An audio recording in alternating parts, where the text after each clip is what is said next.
Hey everybody, I'm Tom Vassell. Welcome back to 12 Games of Christmas, a series we do each year. We talk about different categories of games and then give you 12 games that you can go online at stores like Game Nerds or other places and find these games and buy them for other people, not yourself, for Christmas. Or you can just send this video to someone to let them know what they should get for you. This video is sponsored by the World Series of Board Gaming, which is happening at the end of September in 2022, where the best gamers in the world, which could be you, get together and play in 16 different events. So you pick an event, you'll play in that event. If you get to the end of that event, the winners of each of these 16 events will be getting a special gold ring. And then the winners of those 16 events will be grouped together in groups of 4, where they'll play a game that none of them have played before in their event. And then the winners of those 4 games will go into the championship, where there's a $25,000 prize. That sounds very, like a movie if you win that. And that's kind of what we're talking about in this list. In fact, one of the games in this list, I'll tell you at the end, is actually in this tournament. These games are thematic games where the theme is strong. Sometimes people just want to play a game where they get to be on a spaceship or fighting in a dungeon or whatever the theme might be. It's not just all quote-unquote nerd stuff. We're looking for games with good, solid themes in them. And so here we go. We got 12 of them. Let's get started. Sometimes a great thematic game is one you can lean into with a little bit of humor, so next up I'm recommending Dinosaur World. I think this game can lead to so many funny moments because the theme fits it so well. In Dinosaur World, you're building up a dinosaur theme park, and of course, if you grew up in the 90s like myself or fell in love with Jurassic Park, that's a theme that you've always wanted to dive into, and now you can. Well, of course, this is a follow-up to Dinosaur Island, and there are other Dinosaur Park games, but I think this is my favorite of the bunch. That's why I'm recommending this one in particular. I like the way that you drive your Jeeple, around the park, and you show off different aspects of your park. I feel like they integrate a lot of theme into the mechanisms, and there's also really just funny moments where, I'm beefing up my security. Oh no, I built too many dinosaurs. I guess customers are getting eaten. Well, they'll slap me with a lawsuit later if they need to. You get to lean into those really funny moments, and I also still love building up dinosaurs. Dinosaurs always speak to me. So Dinosaur World is my recommendation. The next game we're talking about is Dune Imperium. Now, come on now. Now, we know that this is hot because we got the new movie out.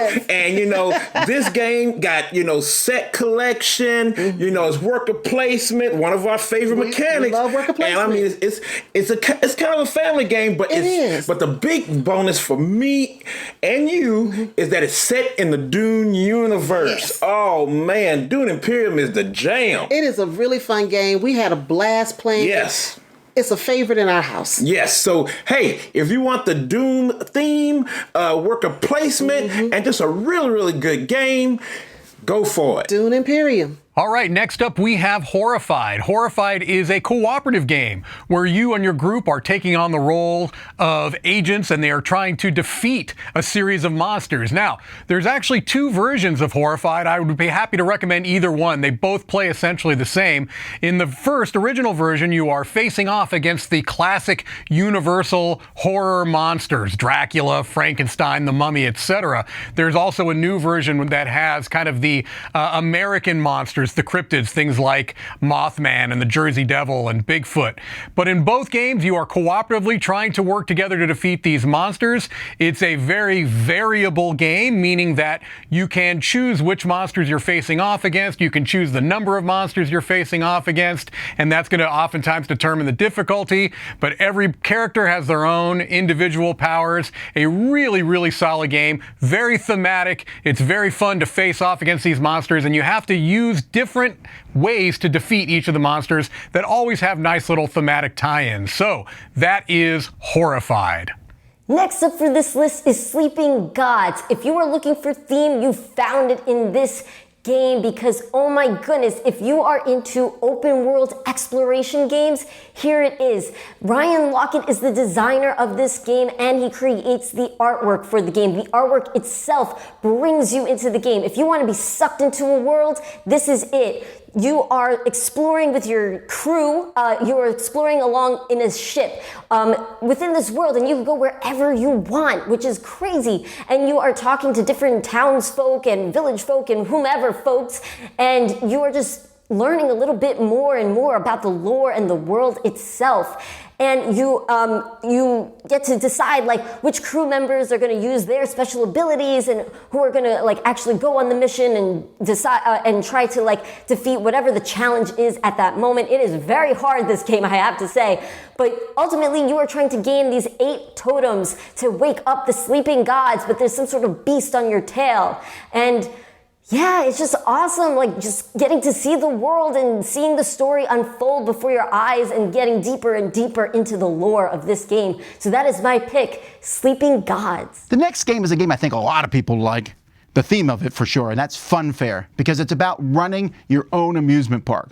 I like running an amusement park, and in this game, you're collecting cards and building rides in front of you, whether they be roller coasters or Ferris wheels, and getting people in your park to get money.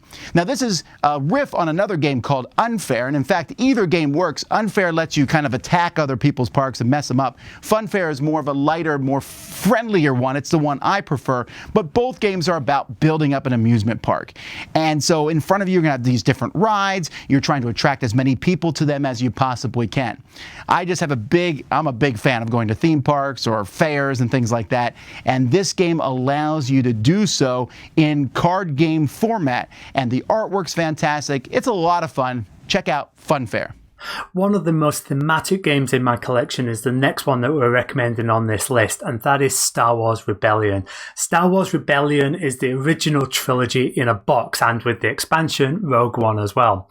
It's a fantastic thematic game. One side's playing the Empire, one side's playing the Rebels. The Empire, they're sending stormtroopers down to planets and AT-ATs, trying to look and search and destroy the Rebels. Meanwhile, the Rebels, they're trying to stay ahead of the Empire with their X-Wings. Maybe they're moving from planet to planet to stay ahead of the Empire, and maybe even they're trying to destroy the Empire's shiny new Death Star. It's such a good game. It really gives you a feel of the original trilogy. It is very much a cat and mouse game, but there's lots and lots of glorious little minis, lots of interesting card play.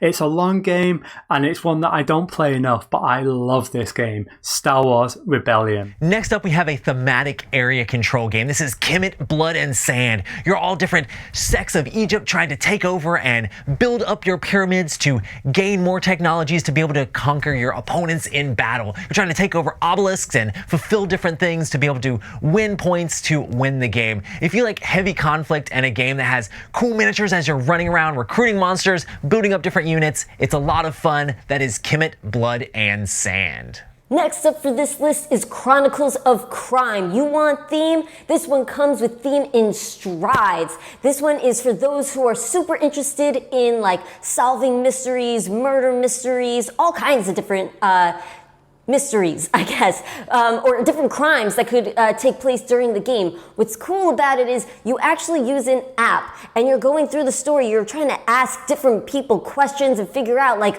who done it, where, why, what's going on in this game. You actually feel like you're part of one of those TV shows, you know, where you're a detective and you could work cooperatively with other players to figure out like who's done it kind of thing, and what the story is. The story it evolves as you're going through. You could get that help from certain other like helpers, you know, for technology, medicine, things like that, just to see, you know, what was used, what was the weapon, what's going on here. You could see the crime scene. It's really cool. So that is my pick, Chronicles of Crime. Next up, we have Gloomhaven, Jaws of the Lion. Now, Jaws of the Lion is a scaled-down version of the game Gloomhaven, which is one of the most popular cooperative games of the last few years. However, Gloomhaven is a huge box. It's a huge time investment, it's a huge cost investment, and Jaws of the Lion takes the exact same gameplay and shrinks it down into a smaller,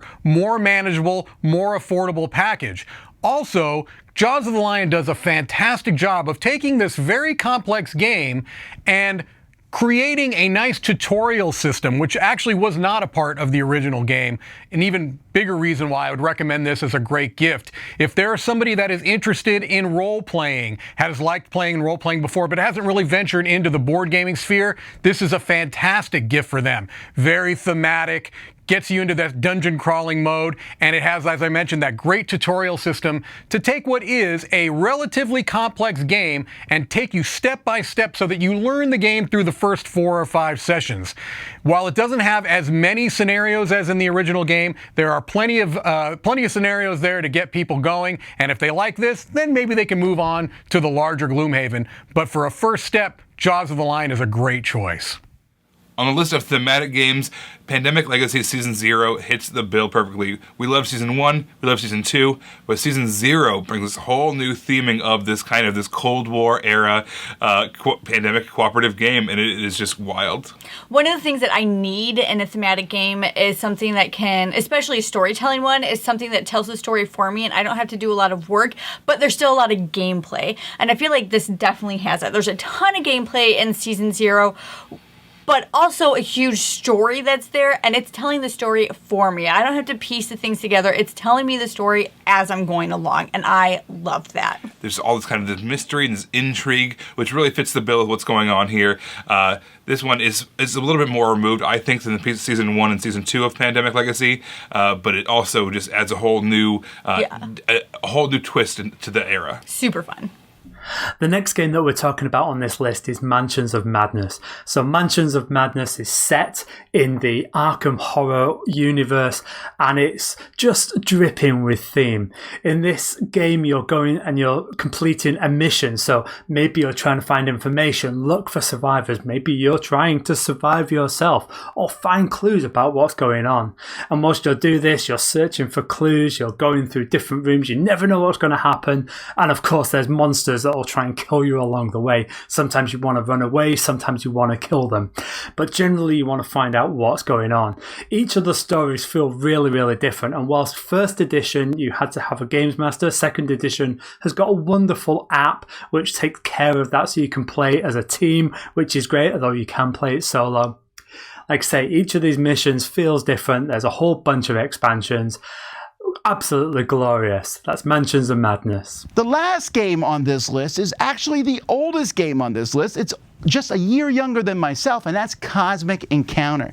Yes, Cosmic Encounter, we talk about older games here because we still think they're great to get. In this game, you are a space race of some weird grouping, whether you are Macron, big giant people, or the losers. And that doesn't sound like a great race, but that's because each of these species has their own special power, and the losers, when they're in a combat, the loser wins rather than the winner. Now, this game, I said combat, but what it is actually a negotiation game, where in the base game of this, 3 to 5 players, and you can add extra players if you buy expansions, are all trying to negotiate with each other, attacking and trying to land on 5 enemy planets to win. That's all you have to do. And it's all done through clever card play, but teamwork, special powers, crazy bonkers things happen in this game. It is one of my favorite games, and every time I played it, I love it. If you like this just fun interaction, but also getting to be weird, unique, funny aliens, you will really like Cosmic Encounter. And so that's it for our best thematic games. I mentioned at the beginning of the video that one of these games is going to be at the World Series of Board Games, and that's going to be Dune Imperium. With the popularity of Dune, and what a fantastic game Dune Imperium is, I really agree on that choice here on this list. So check that out. You can find more about the World Series of Board Gaming and a link in the description below. I hope you enjoyed these games and get some of them for Christmas. Until next time, though, I'm Tom Vassell, and you've been watching the 12 Games of Christmas Thematic Games.